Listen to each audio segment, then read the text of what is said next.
Duke vetëm e trajtuar, duke parë sloganet, parullat, banderolat që kanë shfaqur protestuesit gjatë këtyre 9 viteve, gjatë këtyre 9 ditëve, është një socializëm i gjeneratës Z, që në thelb nuk është vetëm produkt i Shqipërisë tashmë, është produkt i mëhershëm i Shtetet Bashkuara të Amerikës, Kanadas, Britanisë së Madhe dhe Francës.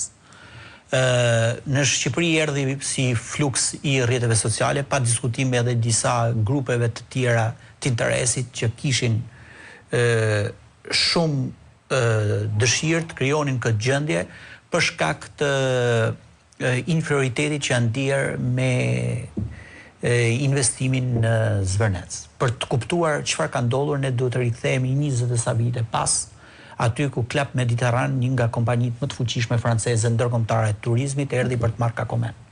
E njëjta situatë ndodhi, u ngritën lënjatët me huj, me sfurç, me shkopa bejsbolli, me gur, edhe e detyruan kompaninë ndërkombëtare të largohej nga Kakomeja.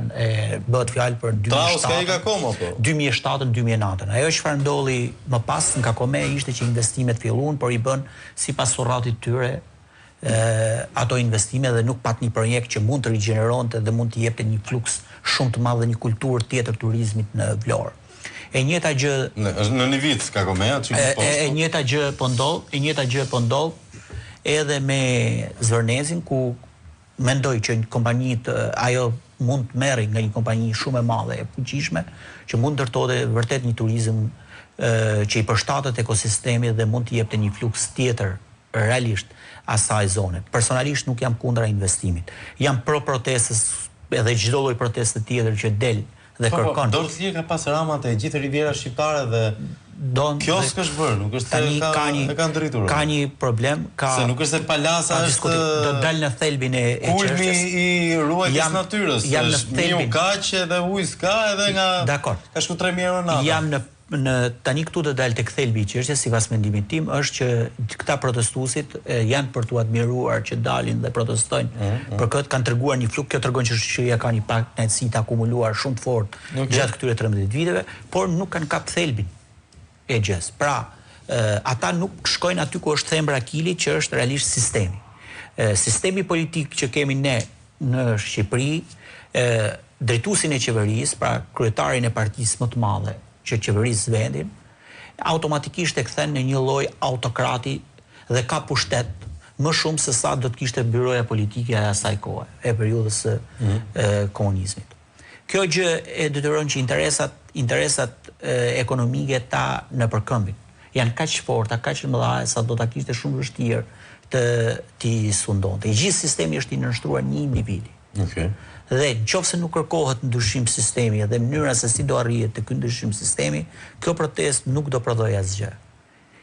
A e shihni lajm të mirë apo të keq që në shesh ka aq shumë grupe të ndryshme me ide dhe të kundërta? Gjithë spektri i bindjeve politike janë përfaqësuar në shesh. Aty ka një vulgaritet të frikshëm i shprehur në 2 ditët e fundit, jam qërentuar dhe realisht jam pataksur me vulgaritetin e shprehur nga folësit. Nuk kam parë që vulgu të dali në një sipërfaqe dhe gjithë ajo qindra qytetarë që janë bashkuar dhe realisht janë bashkuar nga veriu në jug, protestës sepse në mendjen e tyre pretendojnë se diçka mund ndryshoj, të pranojnë një vulg të tillë. Por unë mendoj që nuk do kishte formë më spektakolare për të më spektakolare për ta delegitimuar dhe asfiksuar realisht një protestë që nëse do sfumohet, do ketë vite të tëra për ta ringritur më kaq entuziaste, kaq përbashkuese, kaq rinjinte. Okej, pa fali. Një replik për Teden. Nuk mendoj që është në një investim që duhet bërë. Dhe e kam fjalën tek fakti të mënyra se si është proceduar me këtë investim. Pra ka qenë i fshehur. Nuk është kuptuar asgjë. Ti ke një ligj për qoftë edhe për investimet strategjike, në të cilën ti ke pjesën e konsultës me publikun. Pra është pjesë e detyruar e ligjit që ti konsultohesh me publikun. Pastaj konsultimi publikut nuk është detyrim ligjor për qeverinë që ti jemi, domethënë sipas ligjit nuk është detyrim që nëse publiku thotë jo, qeveria s'ka për ta vazhduar. Por është pjesë e procedurës për të bërë. A ka pasur konsultim publik për këtë gjë? Jo. Po pse nuk ka pasur konsultim publik? Po çfarë punë i prishte? Çfarë punë do i prishte? Nëse që një investim që qen ka me 10ra mira, kaq të mira këto të tjerat, normalisht gjithë njerëzit do thoshin, "Okej, po themi jemi dakord, kush është ai që thotë nuk duam 10.000 vende pune?" Apo ja.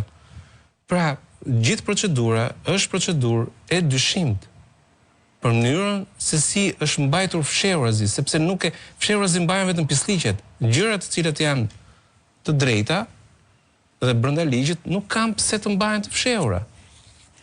Dhe ne kemi dhe pjesën tjetër qoftë për ligjin për investime publike, qoftë për mënyrën se si ka funksionuar në Shqipëri. Ne kemi parë investitorë të cilët domethënë janë komedian dhe u bën investitor strategjik, domethënë këtu është qesharake. Ne kemi parë investitor që dalin investitor strategjik, pastaj siç është rasti i Alebarit, dhe fillon pastaj kupton që s'pas ka qenë ai investitori, po ishte dikush që ishin çunat e kupton, e që filluan të merrnin lekët para se të hapnin gropën. Edhe tani u fundos atje. Apo kemi parë projekte siç janë nga palasa. Për vite të tëra, një super investim serioz. Po pra, super investim serioz. Pastaj ne kemi parë investime, domethënë strategjike nga palasa deri në Butrin, dhe praktikisht kemi parë geto. Pra, e gjithë kemi parë. Po është e frikshme, domethënë të shkosh në atë zonë, është e frikshme të shikosh se ku ka përfunduar e zonë me këtë ligj dhe këtë mënyrë se si është vepruar, me këto investime strategjike. Domethënë ne kemi kaluar se si në ato kohën e Enverit kur thuhesh parrulla dhe ti mbrapa parrullës s'kishte rëndësi që parrulla ishte abstrakte. Parrulla investim strategjik, edhe punë e madhe është investim strategjik edhe ngopi aty dhe pastaj në fund fare s'del asgjë. Hajde do bëjmë rrugët dhe pastaj bën atë të qaf ploçës që shkon as sekundi. E kupton? Po pikërisht. Pra ti nis një parrull edhe nuk shkon më përtej asaj parrullës. Duhet parë se çfarë realisht ofron dhe për më tepër duhet në një farë mënyre të ruajmë edhe ambientin deri në një farë mënyre. Pse? Po sepse tani nëse ti betonizon dhe të bën projektin e palasës ose ato që janë, ta nisësh nga Konispoli deri në Velipoj, ç'a kuptimi ka më? Do shkosh atje, do rish në ato getot me ato vilat, kështu, dhe nuk do shkosh dot as ajo e plazh, normalisht do privatizohet e plazhin, po